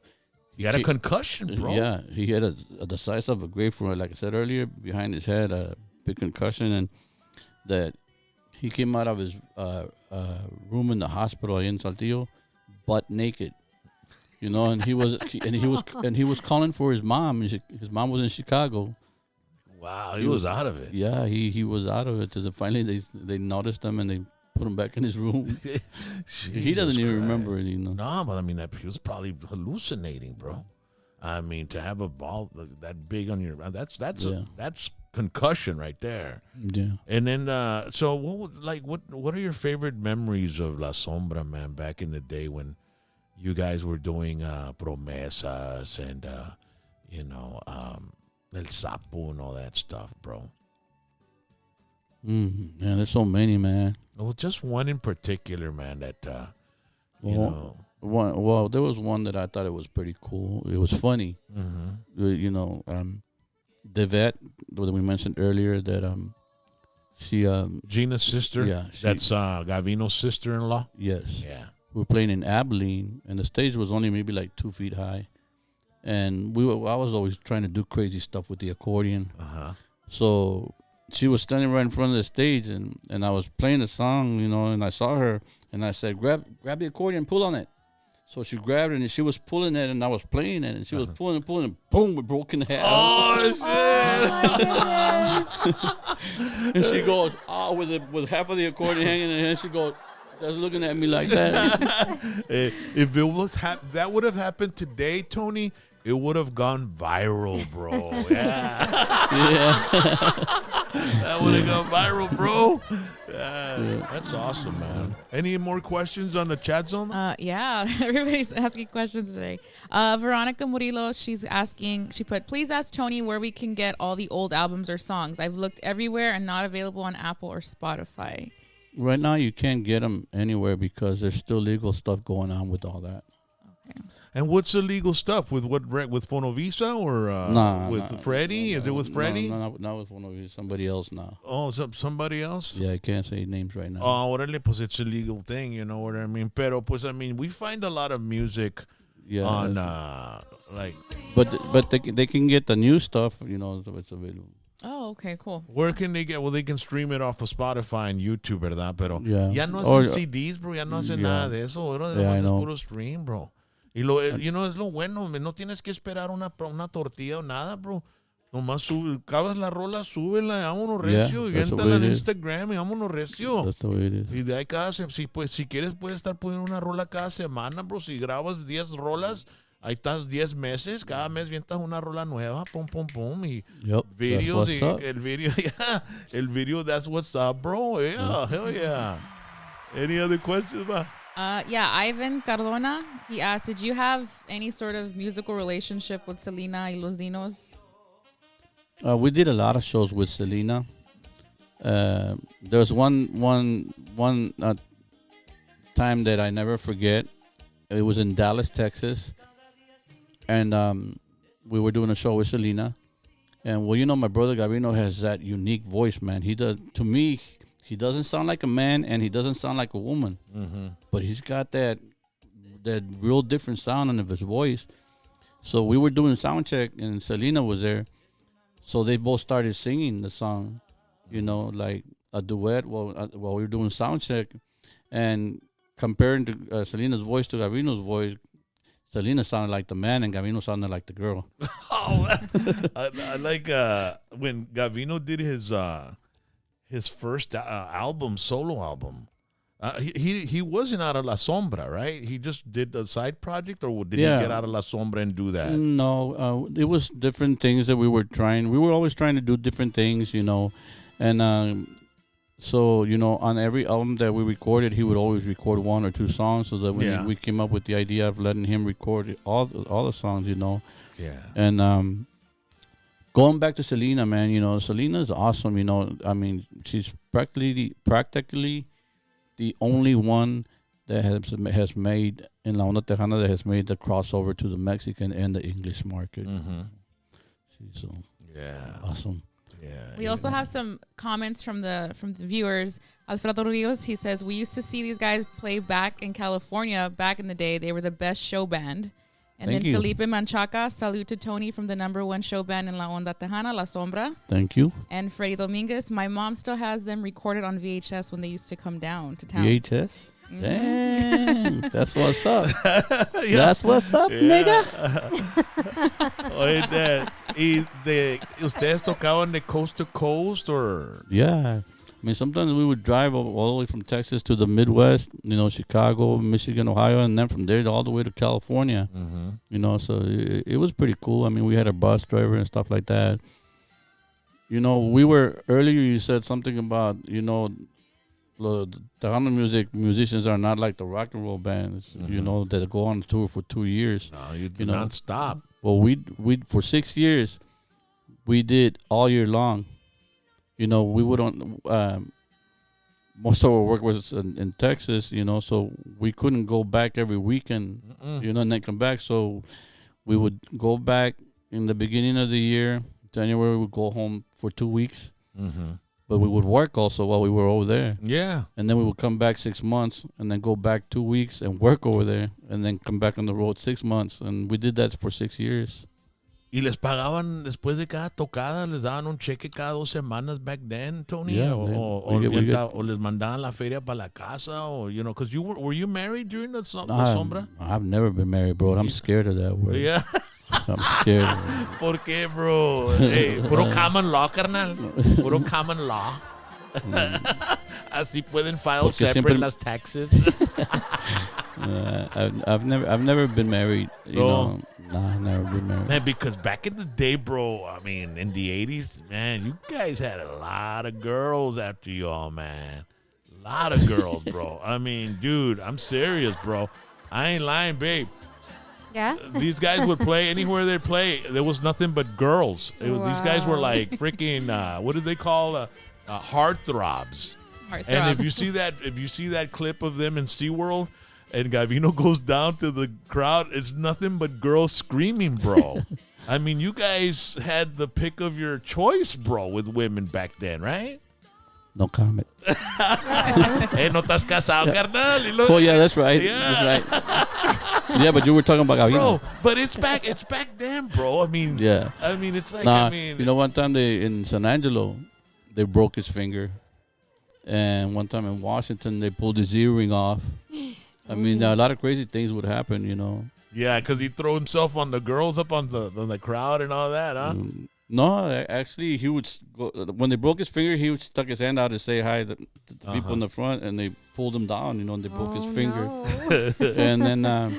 and then I remember somewhere in Washington, we got off stage and there was a lot of people on the sides, and we walked through them, and as we walked through them, some girl grabbed his ear and pulled his earring off as he was walking. Hijo de su, bro. And throughout those years, you didn't even get close to getting married at all to anybody, bro. No. I mean, Tony, there was hundreds of women at your young girls, you know, teens. You guys were in your teens, and then you had young women, you know, through the 20s. And I mean, the longest I've lived with a girl is 8 years, and that was my son's mom. Mm-hmm. And all the other ones, they either left me or I left them, one of the two, you know. So, yeah, no te aguantan. ¿Por qué no te aguantan? No sé, you know, I guess. ¿Qué pasó? Diga, hey, ¿qué pasó ahí, Tony? No, so. Un ratito nomás, ya no te aguanto, Tony. Ponle, vato. Dale para atrás para San Anto. Yeah, no, man. Sí, man, Tony, me da mucho gusto en verte. Any more questions for Tony on the chat zone? Yes. JJ Lopez asked, what was your favorite band to tour with? To tour with? I mean, perform with. There's a lot of groups out there, you know. La Mafia. Were you guys always cool with La Mafia, or was there a little? In the beginning, no. No. Okay, pues in the beginning. In the beginning, we were all young, you know. You know, like for example, me, Javier from Fama, you know, we Galvan. were. He's gonna be here Thursday. And we'll remind them, you know, I don't know if I should say this, but Dale gas, no, I don't know. I'm saying I don't know if I should say it because it's his place to say it. Pero I'm gonna say it anyway. He ain't gonna say nothing. He wrote a book on Fama, and he was asking artists, you know, what memory or whatever, you know, you had about with Fama, you know, or in this case with me, La Sombra and Javier and Fama. Yeah. And I said, man, back in the day, we were one of the biggest rival bands, you know. And I go, and now we pray together, you know. So it's crazy. I go, we pray together the way it should have been from the very beginning. Yeah. You know, pero it's just crazy. Well, you know, a lot of times when you're young, you do crazy shit. Nobody wanted to play before anybody. You know, why should we play before them? No, why should we play? Maz y la Mafia siempre traen estilo, siempre andan peleados. You couldn't even mention Maz in front of the, you know, La Mafia guys when we were on the radio station, man, you know. Why you mentioning them in front of me, bro? Yeah. Because you're cool like that, bro. I mean, you know what's cool? God rest his soul. His soul is Jimmy Gonzalez. The last show we did with him before he passed, we were in Houston, Texas, and they had VIP tables right in front of the stage, you know. And we did our set, and then he went up, and I'm sitting like right in front of him, you know, and then he starts talking, you know. He says, I don't know how he started the story, but he said he went back into time. And he started saying stuff like, that's how he said, I'm going to send a shout out to Tony Guerrero from La Sombra. Says, and then he started talking. He said, man, I remember back in the day, whenever we were going to do a show with La Sombra, there goes Jimmy and Joe Lopez to the music store. We're playing with La Sombra, man. So we would go and rent $1,000 worth of lights. Next thing you know, there goes Tony and rents $2,000 worth of lights. Yeah. You know, nobody wanted to stay behind. Yeah, bro, man. It was competitive, bro. Yeah, back Y'all then. wanted to be the best. Always, bro. Hey, bro, we Yeah, are the best. Yeah, man. I don't know. And I'm telling you, Everybody's the best in their own way. there was no other band like you guys. Nobody. There was no other Sombra, bro. And you know, Mafia came a little close, but not really, bro, because you guys had, I don't know, the youth, I guess. You guys had the youth for the longer time, I think, man. Because you guys never got old to us, bro. You guys never got old. La Sombra was always La Sombra, the young Sombra, you know. We have a super chat. They're asking some questions with a super chat, We right? have two. Yeah, actually, we have two super chats. The first one was from Eddie Gamboa. His question was, why did Albert Tiger Diaz leave the band, and will there ever be any more reunions? Well, usually when a band member leaves is because, you know, it's you're a kid at one time, you know, then you grow into a man, you know, and a lot of times when you grow into a man, you want to do your own things, you know, and which is very respectful, you know. Well, I respect it a lot. Sometimes, you know, it happens a different way, but you know, Albert went on and did his own thing. He even recorded, I think, 2 or 3 records. And I really like this first album, Riding High. I know the second one, Riding High. I know, Contigo, yo soy I know why you like it, bro, because it's riding high on the motorcycle. Yeah, well, not No, that song is badass. Yeah, That song is ese song tenía quien sabe qué de Yeah. comenzaba con el horn. I mean, it was a very, very good song, and it's the production was way better than the first album he recorded. The second album, Riding High, I think that was probably his best album that he recorded. Yeah, so he wanted to just go out and do his own thing, and Yes, he did his own thing, you know, and did he and- just take off, or did he tell you, "Hey, Tony, I'm gonna record my own album"? I mean, because Gavino did his own thing, and he was still with La Sombra, right? Well, I don't think he told me. I think he told Frank. Okay. Yeah, and then Frank told me, and so we started trying Ray Talamantes out. Yeah. Is there any chat? Well, dice Eddie Gamboa está preguntando si se van a juntar otra vez. Any reunion? They just talked. ¿Dónde vive Albert? ¿Vive en San Antonio también? Yeah, Albert lives in San. Excuse me, I'm burping that church's chicken. Yeah, he lives in San Antonio. I just saw him maybe about 3 weeks ago, 4 weeks ago, a month, and like I said, I talked to Pepper, Harvey, and I talked to Albert.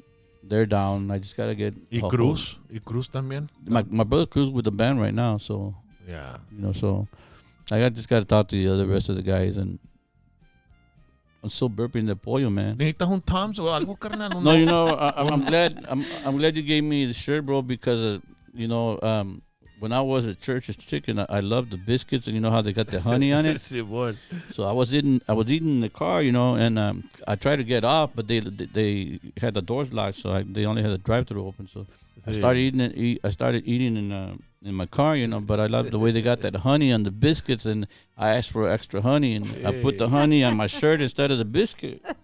Llegó Tony aquí con todo el 3-piece combo en el pecho y la chingada. Hey, bro, can I have that piece of wing, dark meat, carnal? Con los apple pies tan brutos ahí también, bro, con el little icing que le entran y la bregada, pero the honey biscuits, cállate la boca, shut up. I also, real quick, want to send a shout out to Felipe Menchaca for the super chat as well. All right. He also commented, saludos para Manuel Menio de La Sombra, the drummer de Aguilon, Texas. Oh, yeah? You're all's drummer? Manuel, yeah, he's nominated for best drummer at the All-Star Music Awards. What's that? All-Star Music Awards. It's, they're gonna be happening on May 29th in San Antonio. Oh, so it's like Tejano Music Awards. ¿Es Yeah. otra onda de los Tejano Music Awards? ¿Ya no se van a hacer los Tejano Music Awards? Okay, have you heard No, anything on that? they're still. I think they're still on. It's When do just they do those? They usually do those sometime in October, November. Órale, porque don't they do it with like fanfare? When is fanfare too? We're just talking Fanfare, about they do it on. They usually do it in March. Mm-hmm. And but I thought fanfare was connected with the Tejano Awards together, weren't they? They are connected. They're connected with the Tejano TTMA. That's one awards, and these are the other ones. These are called the All-Star Music Awards. The All-Star Tejano Music Awards. Wow, man. I hadn't heard anything about that, man. I need to check that out, man. Yeah. Actually, we're going to be performing for it in May 29th. Oh, you are? Yeah. ¿Y va a ser con the original members or is it? No, right with La Sombra that I have now. I can't use the original members unless they all say okay. Yeah. What do you think? It's going to happen or no? Todo primero Dios. Mm-hmm. Well, you can't say yes or no, man. If it happens, it happens. Yes. Bro. Orale. Any more questions, Mama? That I've seen, no, but the chat is going off. Everybody's into this video. Johnny Borges, his fanfare was canceled. Daniel Mendoza, La Sombra, #1 Tejano style. It says, Native Texan, I worked in the 92-93 Tejano Awards backstage. Let's see. Dice, pónganle una... ¿Cómo se dicen los bibs, babe? ¿Cómo se bib? Yeah, bib. Pero ¿cómo se dice en español? Un pañal. Que dice que le pongan a Tony cuando está comiendo la chicken, carnal. We have 345 people watching right now. That's good. Awesome, yeah. Tony. Porque te pongan un pedazo de church's chicken in front of you, bro. See how you look. See what you look like. Y ya se enojó Tony, carnal. Cálmate, bro. Va a querer chingazos y la chingada, Tony. Un saludo para José desde Houston, Texas. I remember one time I was at a party and it was the birthday of Joey Jimmy because they kind of had their same birthday and it was at this apartment complex in Brownsville. I think, what is it called? I forgot the name of the place, but they had like a little, it was like a banquet room, right? And they were all in there. And I was working at Studio 4, man. You guys remember playing at Studio 4? I remember Studio 4. Saludito para Mariano Pilecki allá en Houston, the owner of Studio 4. So llegué yo y pues había, tú sabes, Mexican food con frijoles a la charra y la chinga.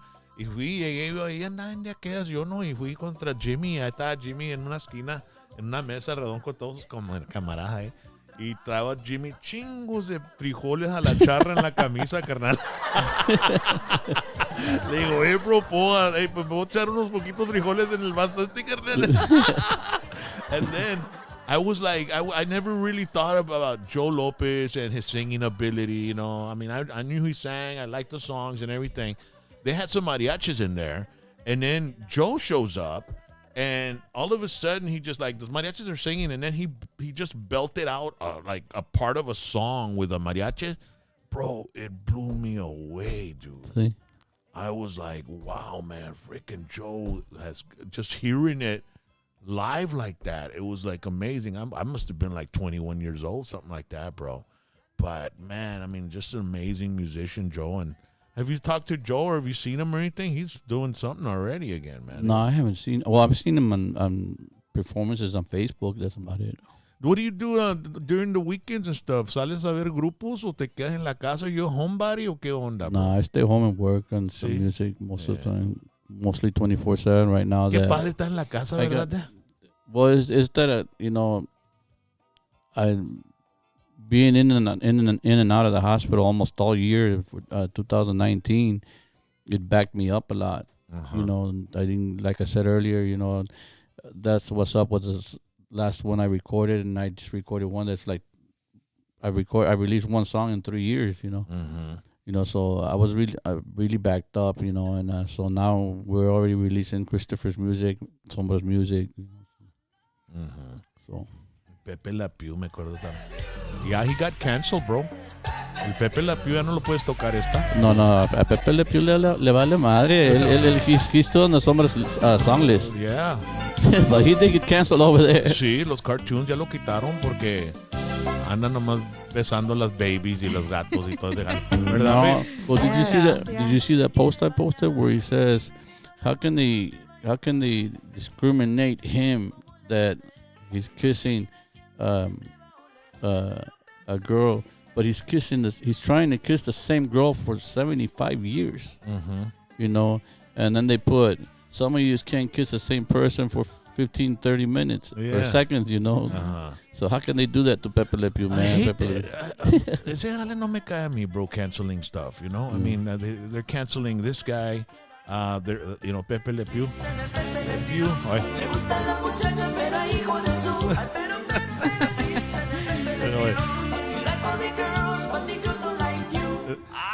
Que está peleado con el agua, ¿no? ¿Qué dice la rola? Está bruta esta. What year was this, man? 1989, 88, something like that? No, 84. 84. Yeah. 84, but this is a remix. We did this one, we redid it in 92. How about, Promesas is 1988, right? Yes. And then we've got this one. What year is this one? 1984. Damn! Yeah.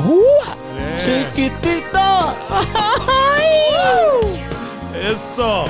If you listen to the lyrics, por eso nunca me casé. Let's hear it. The lyrics say it all, folks. Oye, tú que dices que casi me muero por vivir sin ti. No más. Oye, ten cuidado, Porque en tu pasado hay recuerdos de mí. Oye, tú que piensas. Man, what do you think when you hear those songs, Tony? It's crazy because these songs right here were mixed by a white boy. I don't know if that sounds right. I'm not racist, but they were mixed by a white boy. And if you listen to it right now, it sounds like it was mixed yesterday. And it's since 1984.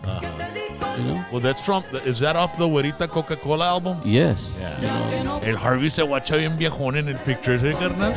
Tiene mustache y la brega. ¿Quién acabó con todo? Y el picture que tienen, están todos vestidos como karate, ¿no? Algo From así. outer space. And Oye, tú que cuentas. A ver, ¿qué otra is there any way you can post that picture up there? I was going to ask a question about it. Oh, man, we don't. I have it over here, but we didn't prepare any. Oh, no, that's cool. That's pictures cool. because we didn't know where we were gonna go with this interview. This is live, and no, that's cool. That's cool. But later, when I make the clips to put on social media, I'll be adding whatever you're talking about. Okay. Pero let me see. There's another one. Que me gustaba a mí. Se llama. Esta rola. And I think it's on this album también. A ver si está aquí. A ver, es esta.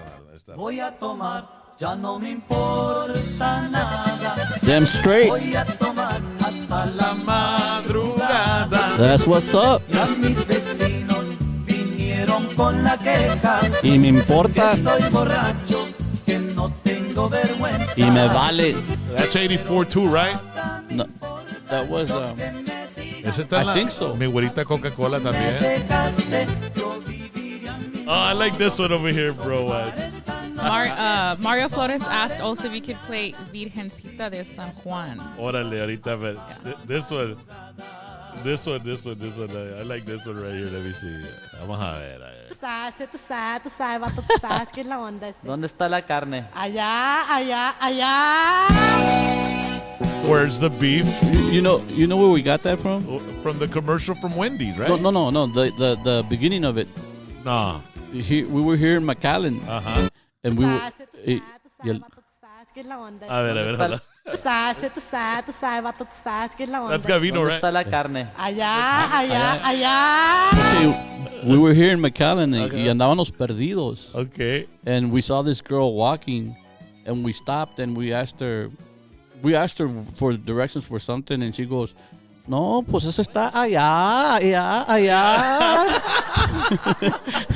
Oye, estaban perdidos en McAllen, carnal. Yeah, pueblito fregado Yeah, and it was even smaller back then. Yeah, you know, that wasn't even a big test. Tú sabes, vato, tú sabes qué es la onda ese. ¿Dónde está la carne? Allá.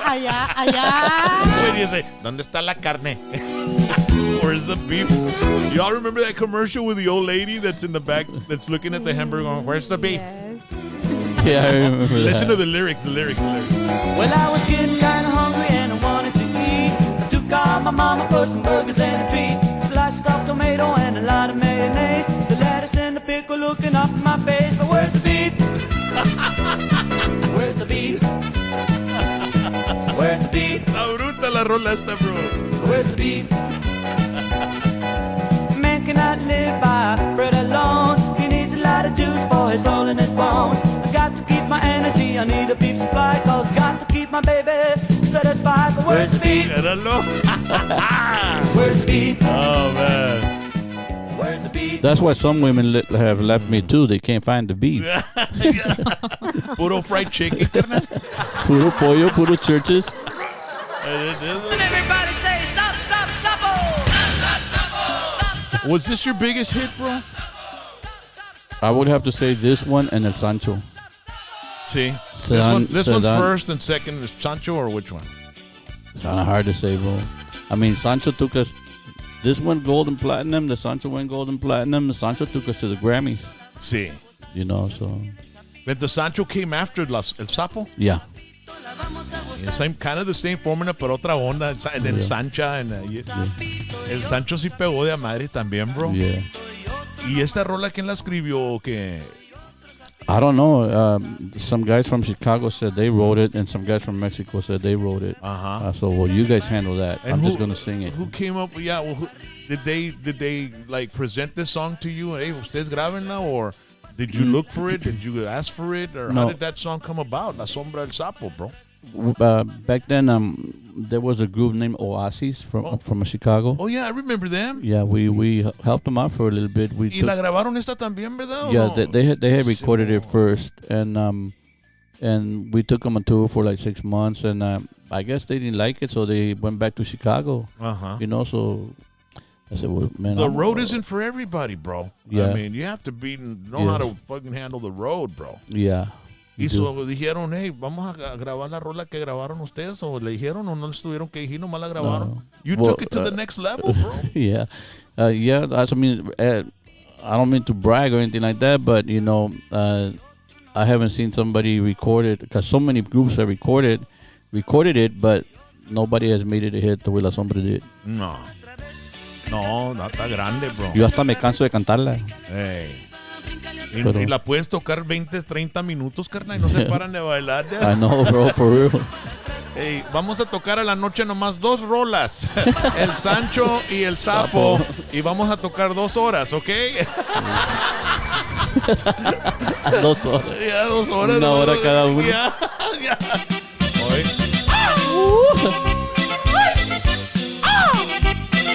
Chiquititita. Zapateale, mi amor. I miss those days, Tony. Yeah, me too, bro. Me too. Man, bro. I mean, when I first started in radio in '88, playing your records, man. Los angelitos para celebrar nuestro amor bonito. Volaron las aves por las montañas, pues se dieron cuenta que también me amas. Bajaron ya, bajaron. I like this one. Esta rolita también, and I used to love the album cover. I think this is my favorite album cover. Oh, okay. You can see it there on the screen. But this is one of my favorite album covers, man. Yes. Y'all freaking look cool on this one, bro. The Chi-Town boys are back. Tú te guachas bien cool de amar en este. ¿Te gusta lo que tengo? ¿A poco no? ¿Te gusta? You got those torn jeans and that sports coat. Who used to dress you guys up, man? Well, that was, everybody wore what they wanted to wear in that one, but mostly all the outfits were. El Harvey parece que va a ir para una. Parece que aquí está Harvey, ¿verdad? Y parece que va a ir para un job interview ahí, ¿verdad? Es el único, he stands out, bro. Parece que, hey, Harvey, ya vamos a take el picture, chinga. Apenas estoy llenando la job application acá, carnal. Pero ahí voy para allá, tengo un interview ahorita, carnal. Ahorita voy para allá, carnal. But the rest of the guys, I mean, you guys used to have these awesome outfits, bro. Was the lady that would do Selena stuff, did she make any stuff for you guys? Yeah, well, she started out with us, you know. What was her name? Julie Ramirez. Julie Ramirez, bro. Yeah, man. She was the nicest lady, bro. Y él hacía los jackets, Johnny Canales. She would También, make yeah. the jackets. And I think I remember her saying that she would make you guys outfits, Yeah, bro. she started with us, and then she went to doing a whole bunch of other groups, Alina, Johnny Canales, and then she moved to California, and she was doing like Halle Berry and Andy Garcia and all those big stars too. You know. Yeah, she was amazing, and Selena had hired her for her designs as well. So she was working there at Q Productions in the area where they were putting. And I would walk in there, and I was like, man, is this going to, grow for Selena? And I always wondered about that. But she was an amazing talent, esa señora, bro. I don't know if she's still around. I don't know. Oh, she still is. Actually, she made my last outfit that I wore for the Tejano Music Awards. Really, dude? Yeah. And ¿y cómo está en California, dijiste? So she's back in Texas? She's in, I was at by College Station. Yeah. Bryan, Texas. That's where she was from, I think. Yeah. Wow, man. Amazing. We have a comment from user MDDrum58. That's the username. He said, what made La Sombra stand out from the rest of the Tejano bands back in the day were the keyboards, and since nobody in La Onda sounded like La Sombra. And David Soto also asked, can you please ask Tony if he remembers coming to Beaumont, Texas to perform at a club called Neon Armadillo? It was a sold-out show with fans in the parking lot. Awesome times.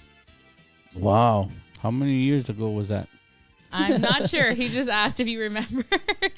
Back in Beaumont, Texas. Beaumont, Texas. Man, that sounds so familiar. Let me tell you my favorite song. Okay. This is my favorite song, bro. Right here, man. I like this one, bro. You hear them trumpets? Tan brutos, bro. And then the keyboards right here.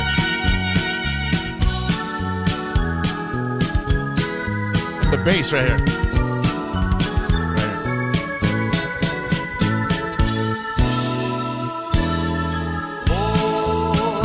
Por la calle de la mano platicando. No. Es No Tengo Dinero, right?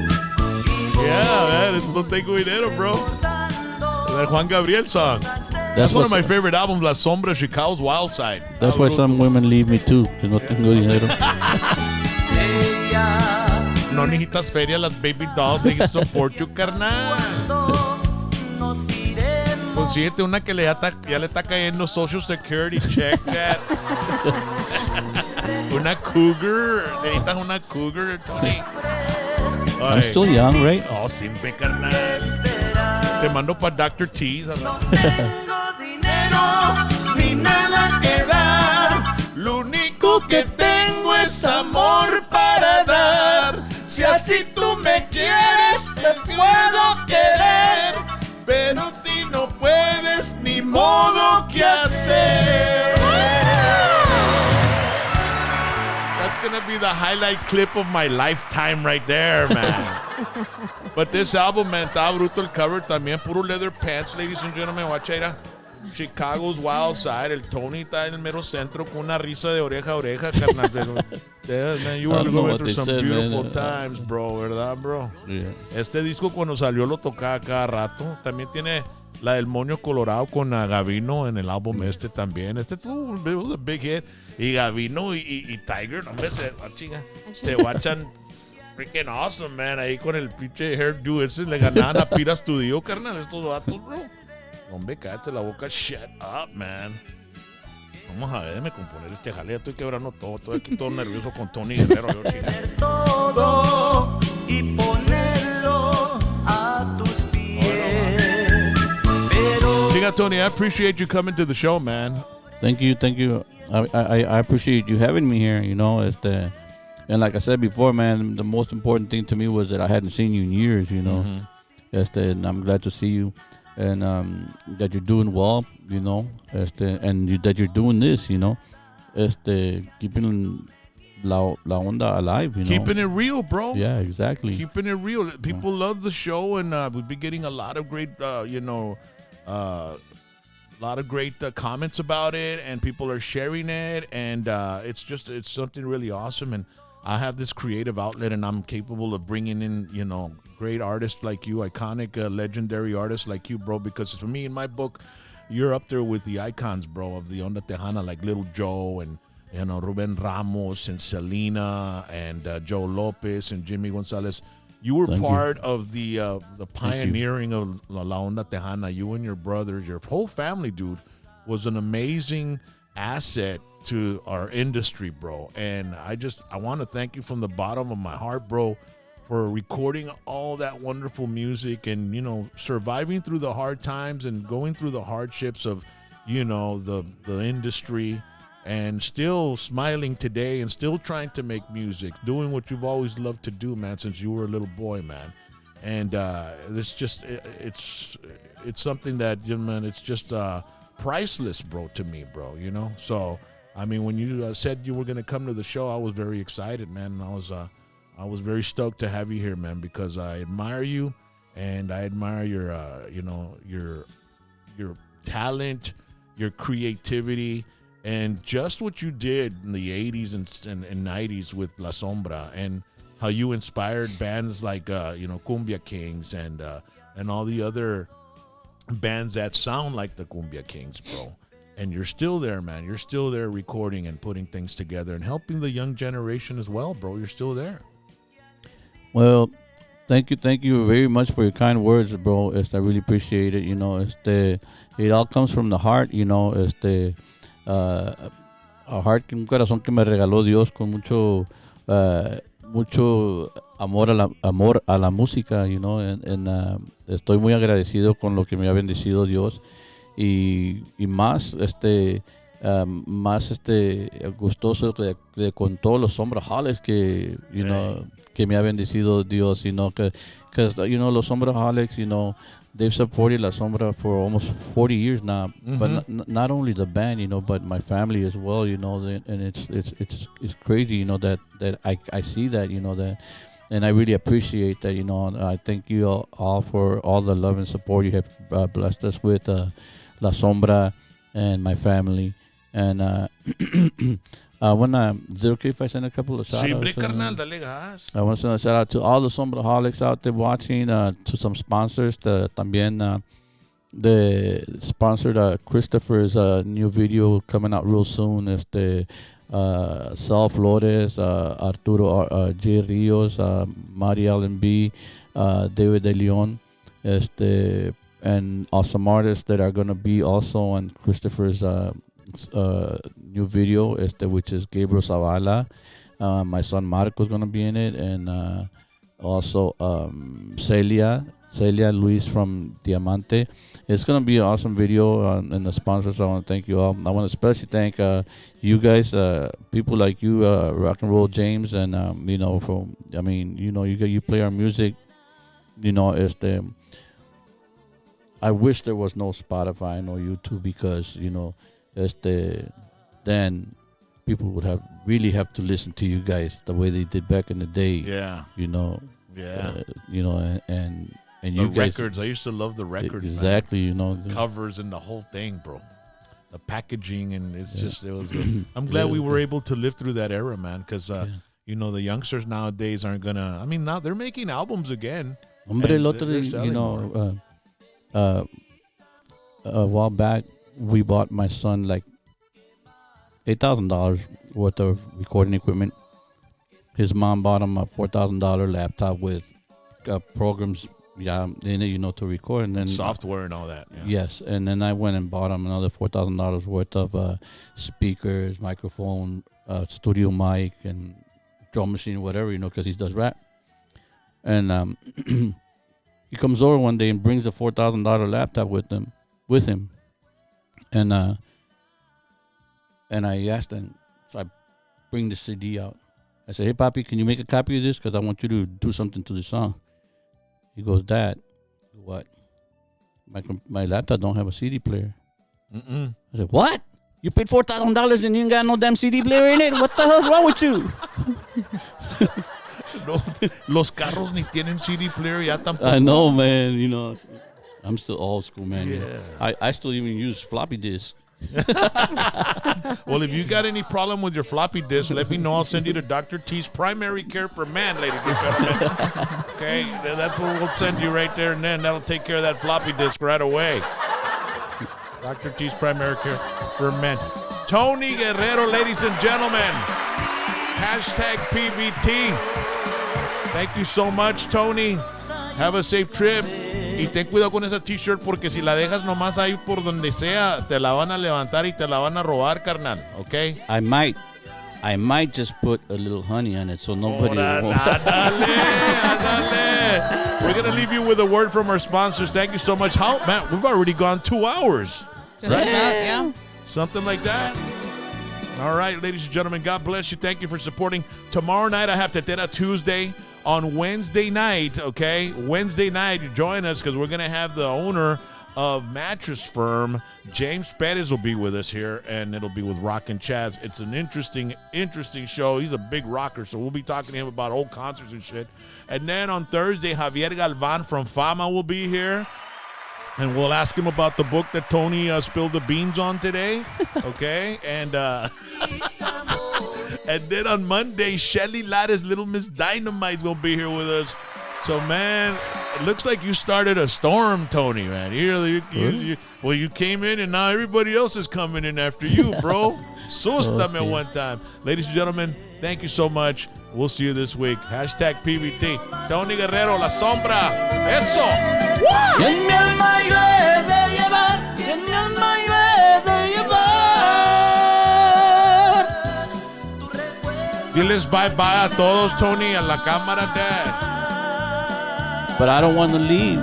Well, bye, everybody. I'm trying to sing all out pitch over here, but the songs are getting a little kind of hot. Ahora hay máquinas que te ponen en tune. Sí. Dad. Yeah, no, it's like age, man. Bye.